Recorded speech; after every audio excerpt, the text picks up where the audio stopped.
캐나다에서는 세계 첫 테이퍼링이 시작되고 있다고 합니다. 이는 곧 코로나 사태로 시작된 유동성 파티가 곧 끝나고 있다는 의미인데요. 과연 우리 경제에는 어떤 영향을 미치게 될까요?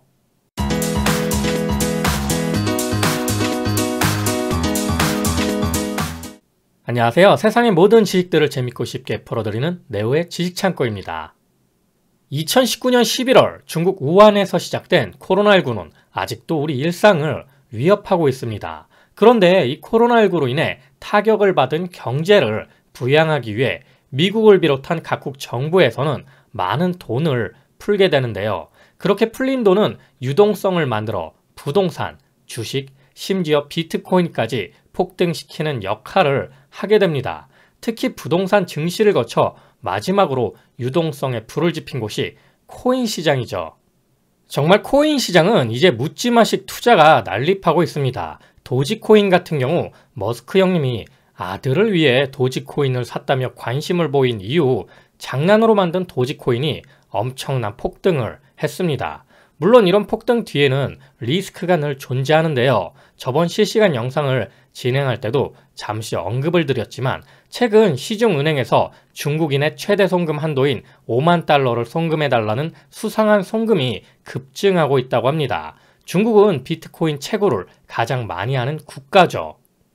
중국인들이 그렇게 채굴한 비트코인을 한국으로 보내 김치 프리미엄이 얹어진 가격으로 비트코인을 팔고 그 차익을 중국으로 보내는 현상이 나타나면 비트코인의 꼭지라고 은행원들 사이에서는 이야기하고 있다고 합니다. 일명 비트코인 환칙이라고 불리는데요. 이런 현상이 일어나고 있다고 이야기한 지 며칠 뒤 정말 놀라울 정도로 비트코인 폭락이 나타나고 있습니다.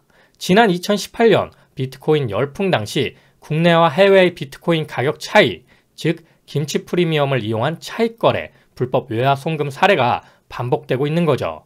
그 당시 1,700억 원을 환치기 한 중국인도 있었다고 하니 재주는 곰이 부리고 돈은 왕서방이 번다라는 말이 딱 어울리는 상황 같습니다.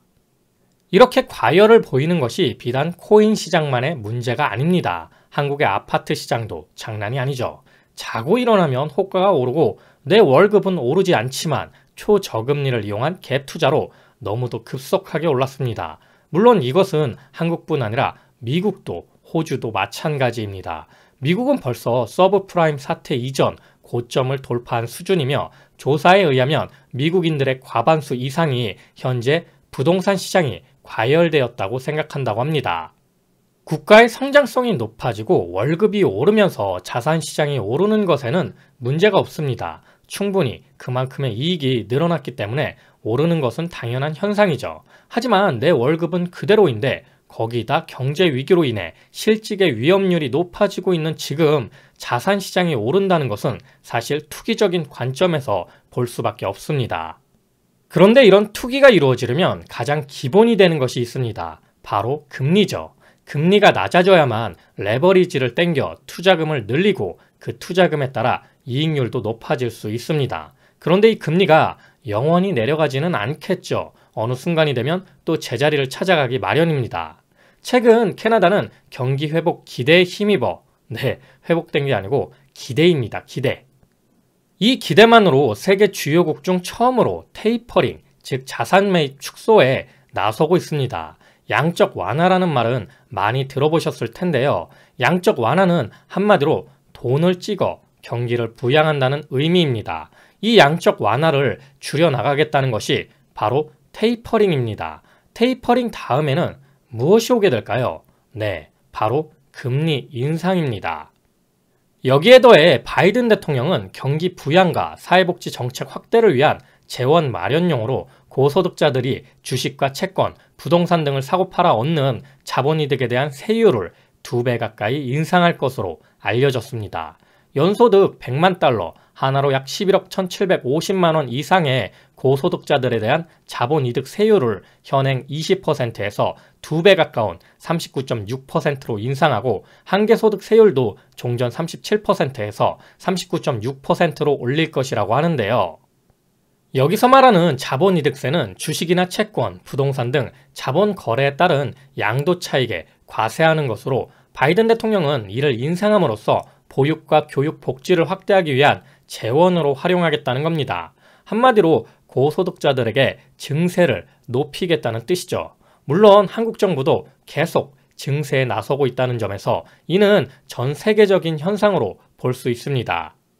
그리고 이 발표로 인해 지금 비트코인이 폭락하고 있다고 시장에서는 보고 있는데요. 7만 달러를 넘나들던 비트코인은 이 발표 이후 연일 폭락세를 겪으며 현재 5만 달러도 무너진 상태입니다. 물론 한국에서도 최근 정부가 암호화폐 차익에도 세금을 걷는다고 발표를 하기도 했고, 암호화폐 거래소를 다 폐쇄할 수도 있다는 발언을 해서 코린이들의 많은 원성을 사고 있기도 합니다. 야, 정말 미국의 암호화폐 거래소인 코인베이스 처음 상장할 때가 아마 정점이지 않았나 저는 개인적으로 생각이 드는데요. 앞으로 암호화폐 시장은 긴 조정이 시작되지 않을까 하는 느낌이 듭니다. 비트코인 역시 금리 인상이 시작되면 타격이 가장 먼저 갈 자산이기 때문이죠. 물론 미국 연준에서는 금리 인상은 당분간 없다고 단언하고 있습니다. 하지만 기대 인플레이션으로 인해 미국의 10년물 국채 금리는 계속 오르고 있죠. 그런데 여기서 캐나다가 선빵으로 테이퍼링을 실시하겠다고 나서고 바이든 대통령은 증세한다고 이야기를 하니 시장의 리스크는 커지고 있는 겁니다. 바이든 대통령은 또 한 번의 대규모 부양책을 준비하고 있습니다. 그 부양책을 위한 재원 마련을 위해 이렇게 고소득자들의 소득 세율을 공격적으로 올린 것이고요. 바이든 대통령이 준비하고 있는 현대 화폐 이론, 즉 MMT를 내세워 앞으로 달러를 무제한으로 풀려면 이런 증세가 수반되어야 하는 것이 응당 이해가 갑니다.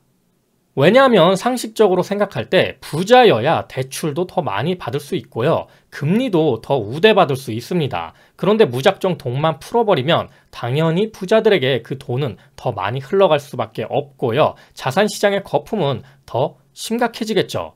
따라서 증세를 통해 부자들에게 세금을 거두어 하위 계층에 복지를 한다면 부의 쏠림 현상을 막을 수 있다는 판단인 겁니다. 하지만 세금만 무작정 많이 걷는다고 다 해결될까요? 덴마크나 노르웨이, 핀란드 같이 많은 세금을 내는 북유럽 국가들처럼 대부분의 사람들이 일리가 있다고 생각할 정도로 분배가 이루어진다면 좋겠지만 사실 그게 제대로 정착하려면 많은 시간과 시행착오가 필요할 겁니다. 미국은 달러를 마구마구 찍어내도 외환위기가 오지 않습니다. 왜냐하면 미국은 기축통화국이기 때문입니다. 그럼 달러를 마구마구 찍어내면 어떤 문제가 발생하게 될까요? 바로 부채를 주변국에 수출하는 격이 됩니다. 그러니까 자신들이 똥을 싼 것을 주변 신흥국들이 치워야 하는 상황이 생기는 거죠. 이게 바로 기축통화국의 힘입니다. 테이퍼링과 금리 인상은 부채를 전가시키기 위한 방법이 됩니다. 유동성으로 인해 풀린 달러를 신흥국의 저리로 빌려줬다가 싹 회수하고 못 갚으면 니네 건물, 땅, 광물 다 내놔, 이런 식이 되는 거죠.